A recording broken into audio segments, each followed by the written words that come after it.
Perkenalkan, kami dari kelompok tugas besar untuk mata kuliah Knowledge Management Telkom University. Jadi, kali ini saya akan mempresentasikan hasil dari pengerjaan tugas besar kelompok kami yang beranggotakan 3 orang, yaitu di sini ada saya sendiri, Krisna, lalu ada rekan saya, Hafiz, dan Renaldo. Berikutnya, kita akan masuk ke dalam overview singkat tentang penelitian yang kami lakukan. Jadi, pada penelitian ini, kami akan melakukan penilaian tingkat kematangan pengelolaan pengetahuan atau KM, serta faktor-faktor penting yang harus ditingkatkan berdasarkan hasil pengukuran yang ada. Untuk hal tersebut, kami akan menggunakan tools yaitu APOKM. Tools ini akan membantu dalam menilai tingkat kematangan KM melalui survei kualitatif, di mana pada penelitian ini akan menggunakan kuesioner yang akan dibagikan kepada 40 orang responden. Dari hasil yang ada, nantinya kita dapat melihat faktor-faktor apa saja sih yang menjadi penghambat berkembangnya pengelolaan pengetahuan pada perusahaan, dan pada akhirnya di sini kami akan memberikan rekomendasi guna meningkatkan tingkat kematangan pengetahuan pada perusahaan tersebut berdasarkan hasil dari analisa kelompok kami. Setelah saya sudah memaparkan secara singkat tentang overview penelitian yang kami lakukan, di sini saya akan mencoba untuk menjelaskan lebih detail tentang penelitian kami dengan PowerPoint yang ada. Nah, berikut ini merupakan konten apa saja yang akan saya bahas pada presentasi. Itu yang pertama ada introduction. Saya akan menjelaskan permasalahan serta latar belakang penelitian. Lalu kedua ada literature review, yang akan membahas tentang sumber keilmuan yang dipakai dalam penelitian. Yang ketiga ada research methods, yaitu metode apa saja yang digunakan dalam penelitian ini. Dan yang keempat itu result dan discussion, di mana saya akan membahas tentang hasil dan penelitian ini. Masuk ke poin 1, yaitu introduction, permasalahan setelah latar belakang penelitian. Saat ini, bisnis menjadi lebih bersaing secara dinamis dan serba cepat. Persaingan antara perusahaan atau organisasi pun begitu ketat, sehingga perusahaan harus fokus untuk mengimplementasikan berbagai macam tindakan dan meningkatkan performa untuk dapat bertahan dan berkembang. Menurut Lee dan Choi, knowledge management dapat menjadi salah satu kunci untuk dapat mengatasi hal tersebut. Karena, jika dikelola dengan baik, maka KM bisa meningkatkan efisiensi dan efektivitas operasional perusahaan. Knowledge management didefinisikan sebagai proses untuk menentukan apakah informasi yang dimiliki oleh internet perusahaan dapat digunakan untuk keuntungan perusahaan dan memastikan bahwa informasi ini mudah diakses bagi orang-orang yang membutuhkannya. Namun, ada banyak tantangan untuk memanfaatkan knowledge management. Hal ini disebabkan oleh karakter knowledge yang tidak berwujud dan adanya hambatan budaya pada perusahaan. Sehingga, untuk memastikan KM berjalan dengan baik, perlu diadakan sebuah assessment untuk mengukur dan menilai sejauh mana KM diterapkan pada perusahaan tersebut. Untuk melakukan assessment terhadap perusahaan IT ini, peneliti menggunakan tool ASEAN Productivity Association atau APOKM, di mana menurut Escrivao dan Samia, APOKM adalah salah satu best practice tool untuk melakukan assessment terutama pada perusahaan di benua Asia. Berikutnya, kita akan masuk pada poin kedua, yaitu literature review, di mana di sini saya akan membahas sumber keilmuan yang dipakai pada penelitian ini. Masuk pada materi yang pertama, tentang apa itu knowledge. Jadi, pengetahuan dimulai ketika manusia mengenal informasi dan kemudian berkomunikasi dengan orang lain. Hal ini terjadi antara manusia dan manusia, baik secara langsung maupun tidak langsung. Pengetahuan dibagi menjadi dua, yaitu pengetahuan tacit dan pengetahuan eksplisit. Pengetahuan tacit mewakili pengetahuan pribadi seseorang. Hal ini berdasarkan pendidikan, cita-cita, nilai, dan perasaan individu. Berikutnya, pengetahuan eksplisit. Pengetahuan eksplisit lebih metodis dan sistematis. juga disajikan dalam bentuk yang diartikulasikan. Pengetahuan ini dikelola dalam pikiran individu yang dapat ditransfer dan disimpan menggunakan teknologi informasi dan komunikasi. Berikutnya, kita akan masuk pada Knowledge Management Maturity Model. Knowledge Management Maturity Model atau KMMM adalah sebuah aplikasi pendekatan terstruktur untuk implementasi manajemen pengetahuan. KMMM menggambarkan pengembangan suatu entitas dari waktu ke waktu. Entitas tersebut dapat berupa apa saja yang menarik, bisa berupa manusia, organisasi, teknologi, produk, proses, dan lain-lain. Dalam membangun KMMM, hal yang perlu dilakukan adalah mengidentifikasi faktor-faktor yang diperlukan untuk mengembangkan KM, sehingga nantinya perilaku dan faktor-faktor tersebut di setiap tahap dapat dipahami. KMMM sendiri dipengaruhi oleh dua pendekatan. Yang pertama, didasarkan pada proses kematangan produk, seperti perangkat lunak, dan biasanya muncul dengan dominasi pendekatan teknis. Yang kedua, didasarkan pada proses kematangan organisasi dan menghasilkan dominasi perspektif manajerial. Model KMMM sendiri terdiri dari 5 tingkat kematangan, yaitu initial, yang kedua repeated, yang ketiga define, yang keempat manage, dan optimizing, seperti yang ada pada gambar berikut. Dan berikut ini merupakan penjelasan untuk setiap tingkatnya. Yang pertama, level 1, yaitu initial. Tingkat ini menggambarkan organisasi yang belum memiliki proses formal untuk mengelola pengetahuan. Aktivitas pengetahuan dilakukan secara ad hoc dan tidak terstruktur. Tidak ada proses yang ditetapkan atau terdokumentasi untuk mengumpulkan, menyimpan, atau membagikan pengetahuan. Berikutnya pada level 2 atau repeated. Pada tingkat ini, organisasi mulai mengidentifikasi praktik-praktik yang berhasil dalam mengolah pengetahuan dan mencoba untuk mengulanginya secara konsisten. Beberapa proses dan kegiatan pengolahan pengetahuan mungkin sudah ada, tetapi masih belum secara menyeluruh terdefinisi dan terdokumentasi. Level 3 yaitu define. Tingkat ini melibatkan pengembangan proses dan pedoman formal untuk pengelolaan pengetahuan. Organisasi telah menetapkan praktik-praktik dan standar yang konsisten dalam mengolah pengetahuan.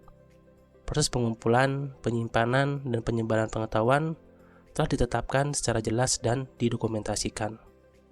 Berikutnya, level 4, manage. Pada tingkat ini, organisasi telah mencapai tingkat pengolahan pengetahuan yang matang. Proses-proses yang ditetapkan dalam tingkat sebelumnya dijalankan secara efektif dan diawasi secara teratur, serta adanya pemantauan dan pengukuran yang berkelanjutan terhadap kinerja pengolahan pengetahuan. Dan untuk level yang tertinggi yaitu optimizing. Tingkat ini melibatkan fokus organisasi pada inovasi dan pengembangan berkelanjutan dalam pengelolaan pengetahuan. Organisasi tidak hanya menjalankan proses yang ditetapkan, tetapi juga terus mencari cara untuk meningkatkan kinerja dan efisiensi dalam mengelola pengetahuan. Selanjutnya, kita akan membahas tentang APO-KM Maturity Assessment Tools. Asosiasi Produktivitas Asia atau APO didirikan pada tahun 2007 untuk berbagi praktik-praktik KM Amerika dan Eropa di Asia. APO mengembangkan beberapa kerja untuk manajemen pengetahuan dengan 3 tingkatan, yaitu akselerator, proses, dan hasil pengetahuan. APO-KM Assessment Tool berisikan kuesioner survei yang dirancang untuk membantu organisasi melakukan penilaian awal yang cepat terhadap kesiapan mereka untuk KM. Nah, seperti gambar di samping, titik awal dari kerangka kerja APO-KM adalah memahami visi, misi, dan arah bisnis organisasi, tujuan bisnis, dan arahan strategis. Hal ini membantu organisasi mengidentifikasi dan menganalisis inti kompetensi dan kapabilitasnya serta area mana yang perlu dikembangkan. Tingkat kematangan manajemen pengetahuan berdasarkan hasil kuesioner alat penelitian APO-KM diukur berdasarkan 7 kategori utama. yaitu yang pertama, yaitu KM Leadership. Kategori ini mengevaluasi kapasitas kepemimpinan organisasi dalam menanggapi tantangan ekonomi berbasis pengetahuan. Berikutnya, proses. Kategori proses menilai bagaimana pengetahuan digunakan dalam mengelola, mengimplementasikan, dan meningkatkan proses kerja utama organisasi. Yang ketiga, people. Kategori yang menunjukkan bagaimana pekerja dapat menciptakan dan mempertahankan pengetahuan tentang perusahaan dan budayanya. Keempat, teknologi. Teknologi meninjau kemampuan organisasi untuk mengembangkan dan memberi solusi berbasis pengetahuan seperti alat kolaboratif dan sistem manajemen konten. Yang kelima, knowledge process. Proses ini menunjukkan kapasitas perusahaan dalam mengenali, mengumpulkan, menyimpan, menyebarluaskan, dan menerapkan pengetahuan secara metodis. Yang keenam, learning and innovation. Kategori ini menentukan kemampuan organisasi untuk mendorong, mendukung, dan memperkuat pembelajaran dari inovasi tersebut melalui proses pengetahuan yang sistematis, serta menilai upaya manajemen untuk menanamkan nilai-nilai pembelajaran dan inovasi serta memberikan insentif untuk berbagi pengetahuan. Yang terakhir, KM Outcomes. Kategori ini mengukur kemampuan organisasi untuk meningkatkan nilai bagi pelanggan dan masyarakat melalui produk dan layanan yang baru dan lebih baik. Setelah kita sudah membahas terkait dengan dasar teori yang digunakan pada penelitian ini, berikutnya kita akan masuk ke poin 3, yaitu research method, yaitu metode yang digunakan dalam penelitian ini. Pada penelitian ini, menggunakan APO-KM Assessment Tools sebagai metode yang digunakan untuk mengukur tingkat maturity knowledge management pada PT XYZ atau perusahaan yang kita jadikan subjek. Penggunaan APO-KM di sini merujuk pada referensi buku pedoman yang diterbitkan oleh Asosiasi Produktivitas Asia, di mana untuk mengukur tingkat maturity itu terdapat 7 kategori yang sudah kita bahas sebelumnya pada bab dasar teori. Nah, hasil dari 7 kategori tersebut akan menentukan level maturity saat ini, serta hal tersebut akan menjadi landasan dari peneliti atau kami untuk dapat melakukan analisis penghambat berkembangnya pengelolaan pengetahuan pada perusahaan tersebut. Sehingga tingkat kematangan KM dari perusahaan tersebut dapat meningkat dari kondisi existing saat ini. Nah, dalam langkah pengumpulan data, peneliti menggunakan kuesioner dengan total 42 pertanyaan yang diturunkan dari 7 kategori KM. Masing-masing kategori akan berisikan 6 buah pertanyaan.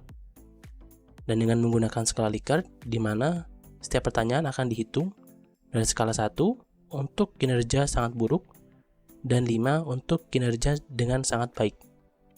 Dengan nantinya total peroleh nilai itu sebanyak 210, seperti yang dapat dilihat pada tabel di bawah ini. Hasil dari asesmen APO akan diklasifikasikan ke dalam 5 level maturity, yaitu pertama adalah reaction dengan skor 42 sampai dengan 83. Pada level ini, perusahaan belum aware tentang pentingnya KM dalam meningkatkan produktivitas dan juga kompetitivitas di perusahaan tersebut. Selanjutnya, masuk dengan level yaitu initiation dengan skor 84 sampai dengan 126. Pada level ini, perusahaan sudah mulai menyadari bahwa mereka perlu memanage pengetahuan di perusahaan mereka. Level ketiga yaitu introduction dengan skor 126 sampai dengan 146. Pada level ini, KM sudah mulai dipraktikkan di berbagai area yang ada di perusahaan. Yang keempat, masuk ke level refinement dengan skor 147 hingga 168.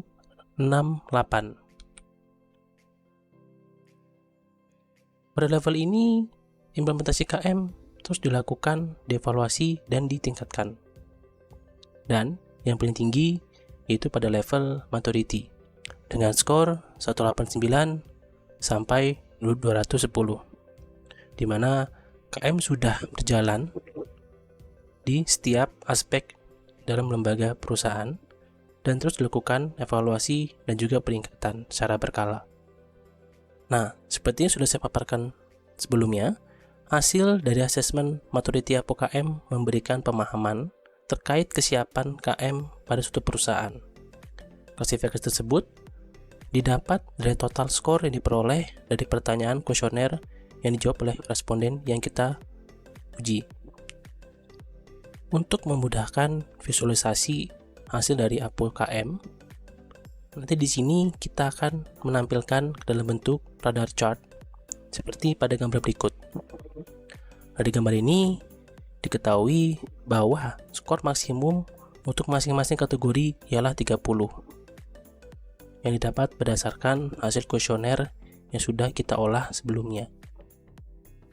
Dan pada grafik tersebut kita akan dapat mengetahui kira-kira di kategori mana yang menjadi penghambat atau terdapat kekurangan pada implementasi KM.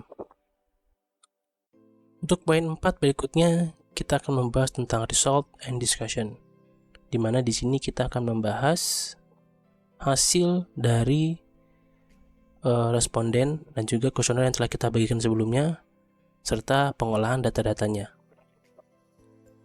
Yang pertama, pada materi ini kita akan membahas yaitu tentang responden respon, yaitu pembahasan hasil jawaban responden berdasarkan kategorinya. Berdasarkan kuesioner yang kita bagikan kepada 40 responden, didapatkan hasil untuk penelitian tingkat kematangan maturity sebagai berikut. Pada tabel ini dapat dilihat bahwa 25% dari total 40 responden menyatakan bahwa level KM pada perusahaan tersebut berada pada level refinement. Sedangkan 70% dari total responden menyatakan bahwa tingkat KM tersebut berada pada level expansion. Dan sisanya, yaitu 2,5%, menyatakan bahwa level KM pada perusahaan tersebut berada pada level initiation dan reaction. Dari tabel di atas, dapat diketahui bahwa kondisi kematangan pada perusahaan tersebut berada pada level expansion atau introduction, di mana KM sendiri sudah terimplementasi pada beberapa area di perusahaan dan memungkinkan untuk dapat dilakukan perbaikan dan evaluasi lebih lanjut ke tingkatan kematangan berikutnya. Berikutnya, kita akan membahas tanggapan responden berdasarkan jenis kelamin. Dari total 40 responden, terdapat 26 responden berkelamin pria dan 14 responden berkelamin wanita. Di mana untuk responden pria, 30% responden menyatakan level tersebut ada di refinement. Sedangkan 62 responden pria menyatakan ada di level expansion dan 4% responden pria menyatakan bahwa perusahaan tersebut berada pada level initiation dan reaction. Sedangkan untuk wanita, 14% menyatakan bahwa perusahaan tersebut berada pada level KM refinement. Sedangkan 86% menyatakan pada level expansion. Dari tabel tersebut dapat dilihat bahwa jumlah karyawan laki-laki lebih banyak dibandingkan perempuan. Dan diketahui pula bahwa pada penilaian tingkat kematangan, karyawan laki-laki memberikan respon yang lebih banyak terhadap tingkat kematangan KM di perusahaan tersebut pada tingkat refinement dibandingkan dengan hasil karyawan perempuan pada tingkat yang sama. Walaupun secara tidak langsung, hasil dari KM ini berada pada level expansion. Namun, terdapat perbedaan yang cukup signifikan antara respon pria dan wanita pada level refinement. Berikutnya, kita akan membahas tanggapan responden berdasarkan lamanya mereka bekerja. Diketahui dari total 40 responden, terdapat 14 orang dengan waktu lama bekerja selama setahun, 22 orang dengan lama bekerja 1 hingga 3 tahun, dan 4 orang untuk lama bekerja 3-5 tahun. Jadi masing-masing lamanya waktu tersebut memberikan respon yang cukup variatif. Untuk yang bekerja selama setahun di sana, mayoritas memberikan jawaban tertinggi pada level expansion, yaitu 71%. Sisanya itu pada level refinement. Sedangkan untuk yang bekerja selama 1-3 tahun, kebanyakan memberikan jawaban pada level expansion sebanyak 68%, 23% pada level refinement, dan 9% pada level initiation. Lalu untuk kategori terakhir, yaitu 3-5 tahun, mayoritas memberikan jawaban pada level expansion sebanyak 75%, sedangkan sisanya 5% memberikan jawaban pada level refinement. Pada tabel tersebut, karyawan dengan jumlah masa kerja yang lebih lama mayoritas menyatakan bahwa tingkat kematangan pada perusahaan tersebut berada pada tingkat expansion. Walaupun dengan jumlah sampel yang lebih sedikit, tetapi karyawan dengan masa kerja yang lebih lama lebih bisa memahami dan lebih paham terkait penerapan pengolahan KM pada perusahaan dikarenakan mereka sudah lama berada pada perusahaan tersebut. Next, berikutnya kita akan membahas terkait APO-KM Measurement Result, yaitu hasil dari assessment menggunakan tools APO-KM yang kita gunakan sebelumnya. Berikut ini merupakan penggambaran visualisasi hasil dari APO-KM yang telah kita sebarkan kuesioner kepada responden dan kita petahkan ke dalam radar chart. Di sini dilihat bahwa terdapat rata-rata skor yaitu 19 sampai dengan 21 untuk masing-masing kategorinya. Berikutnya, dari tabel berikut dapat diketahui bahwa kategori tertinggi dari hasil responden terdapat pada kategori teknologi, yaitu sebesar 21,125 dari 30 skor. Hal tersebut menandakan bahwa infrastruktur IT sudah baik dan memudahkan karyawan untuk mengakses informasi dan pengetahuan. Skor berikutnya yaitu terdapat pada kategori Learning and Innovation, yaitu 20,8 dari 30 yang merepresentasikan kemampuan organisasi untuk mendorong, mendukung, dan memperkuat pembelajaran dan inovasi melalui proses pengetahuan yang sistematis, serta evaluasi performa dan proses peningkatan pembelajaran dan inovasi perusahaan. Kemudian, pada peringkat 3 dan 4, dengan skor yang terpaut tipis, yaitu pada kategori KM Leadership dengan skor 20,65 dan kategori Knowledge Process dengan skor 20,6. Kedua kategori tersebut merepresentasikan kapasitas kepemimpinan organisasi dan manajemen dalam memimpin implementasi KM, serta kapasitas perusahaan dalam mengenali, mengumpulkan, menyimpan, menyebarluaskan, dan menerapkan pengetahuan secara metodis. Berikutnya, pada kategori peringkat 5 dan 6, yaitu Knowledge Outcomes dengan skor 20,425 yang menggambarkan baiknya performa organisasi yang dapat dilihat dari inovasi produk dan tren yang terus berlanjut. Lalu, kategori berikutnya yaitu People dengan skor 20,325 yang menggambarkan pertukaran informasi dan pengetahuan antar karyawan dalam mencapai goals perusahaan. Dan terakhir, skor terendah didapat pada kategori Proses dengan nilai 19,575, di mana hal tersebut merepresentasikan bagaimana pengetahuan digunakan dalam mengelola, mengimplementasikan, dan meningkatkan proses kerja utama organisasi. Berikutnya kita masuk pada APO Interpretation, di mana APO Interpretation itu memberikan penjelasan lebih lanjut tentang tingkat penyempurnaan yang didasarkan pada tingkat kematangan. Interpretasi kerangka kerja APO KM akan disandingkan dengan hasil survei serta nilai tertinggi atau terendah dalam item kuesioner untuk masing-masing kategori yang ada. Poin pertama untuk KM Leadership, APO Interpretation. The management leads in implementing knowledge management and consistently evaluates the company performance. Untuk hasil surveinya, perusahaan telah memberikan knowledge, misi, dan strategi yang terkait dengan tujuan utama organisasi. Berikutnya, perusahaan telah memulai inisiatif terhadap KM secara formal serta telah mulai untuk menyediakan sumber daya finansial untuk inisiatif manajemen pengetahuan. Ketiga, kebijakan untuk melindungi pengetahuan, contoh hak cipta, paten, KM, dan keamanan, sudah berhasil diterapkan. Yang keempat, berdasarkan hasil responden, masih belum terdapat peran manajer dalam berbagi pengetahuan dan belajar secara kolaboratif, serta kurangnya dukungan, pengakuan, dan penghargaan terhadap karyawan dalam penciptaan suatu inovasi. Berikutnya, kategori 2, yaitu proses. APO Interpretation. Systematic process become more efficient and effective to maintain the quality of the company performance in the future. Hasil survei. Perusahaan masih kurang dalam menentukan kompetensi inti dalam beradaptasi dengan perubahan kondisi lingkungan sehingga memerlukan waktu yang cukup lama dalam menyelaraskannya.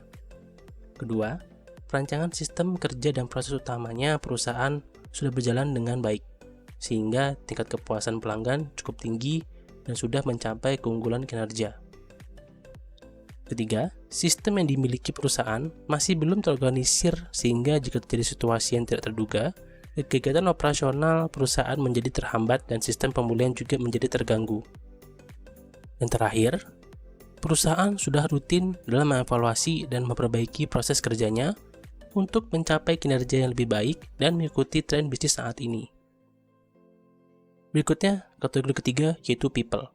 APO Interpretation. Employees exchange information and knowledge to help achieve the company business goals. Hasil survei. Pertama, perusahaan masih kurang dalam memberikan pelatihan bagi karyawannya, sehingga tingkat kemampuan karyawannya hanya berdasarkan profesinya saja. Kedua, perusahaan sulit melakukan mentoring secara langsung kepada karyawannya, dikarenakan tugas dan jabatan setiap divisi yang cukup kompleks. Yang ketiga, karyawan perusahaan sudah aktif dalam bertukar pengetahuan secara bersama-sama, serta memberikan motivasi kepada rekan karyawan satu sama lain.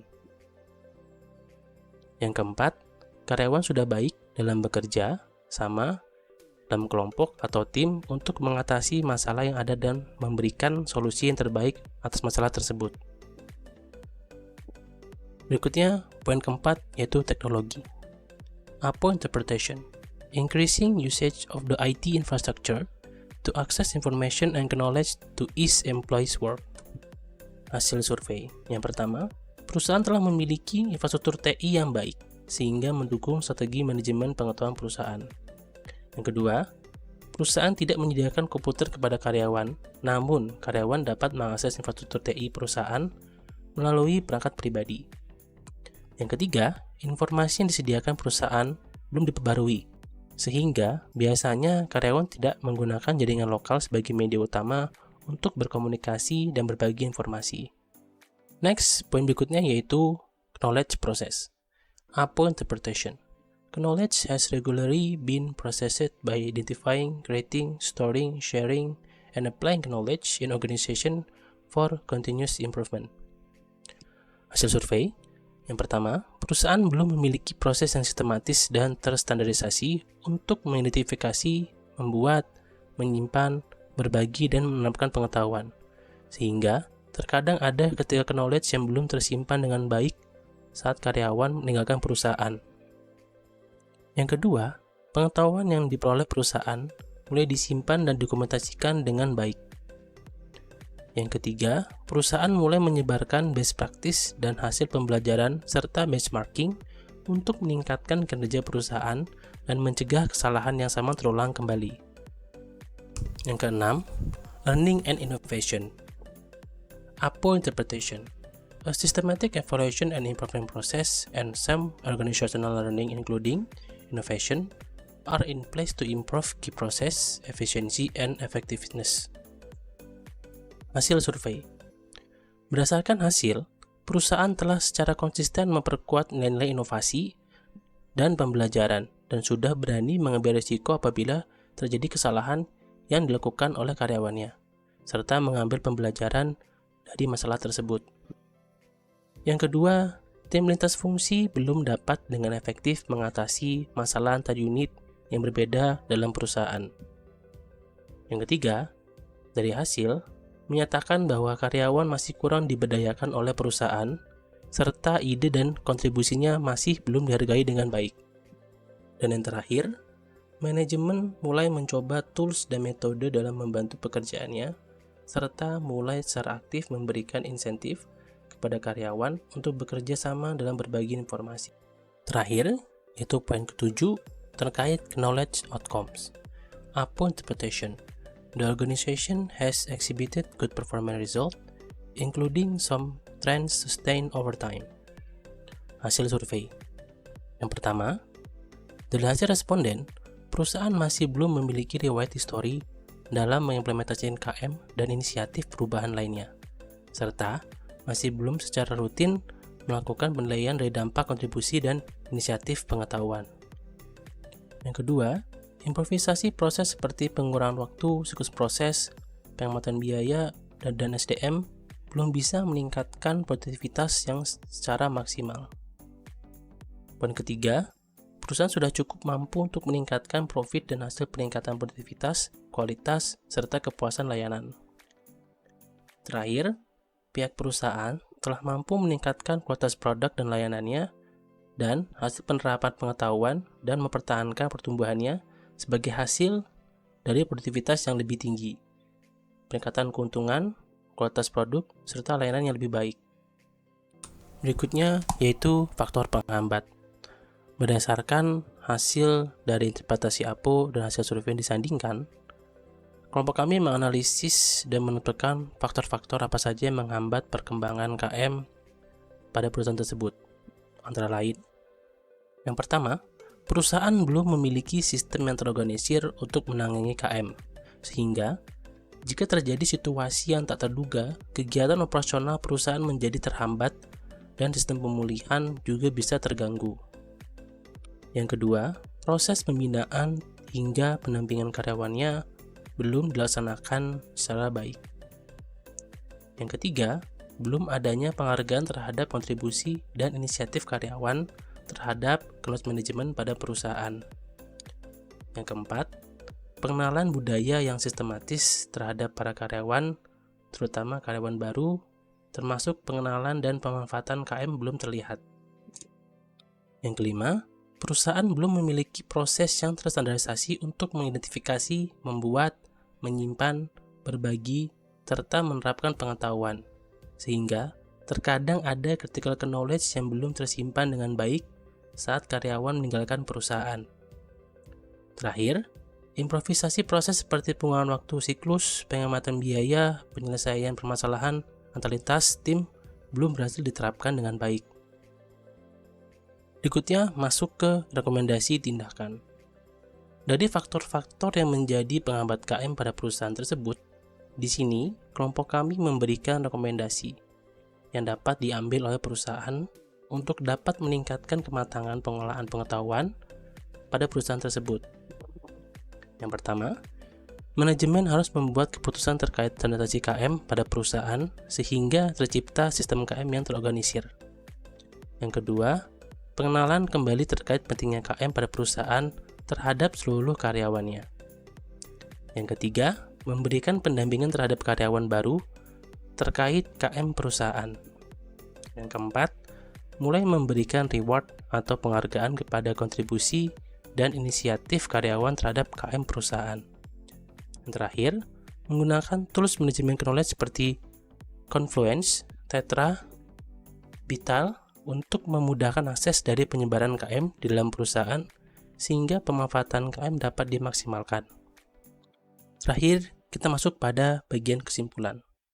Jadi, berdasarkan hasil asesmen terhadap pengolahan pengetahuan pada PT XYZ yang menggunakan APO Assessment Tools, PT XYZ memiliki penilaian tingkat kematangan tertinggi pada kategori teknologi dan learning and innovation, di mana hal tersebut menandakan bahwa PT XYZ sudah cukup baik dalam memanfaatkan sarana dan infrastruktur dalam pengembangan dan akses terhadap KM, serta secara konsisten memperkuat nilai-nilai inovasi dan pembelajaran untuk meningkatkan efisiensi dan efektivitas proses-proses utama di perusahaan.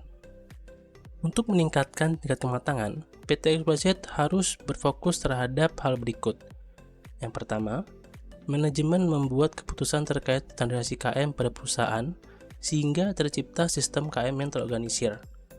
Yang kedua, pengenalan kembali terkait pentingnya KM pada perusahaan terhadap seluruh karyawan, terutama karyawan baru, serta memberikannya reward atau penghargaan terhadap kontribusi maupun inisiatif karyawan kepada KM.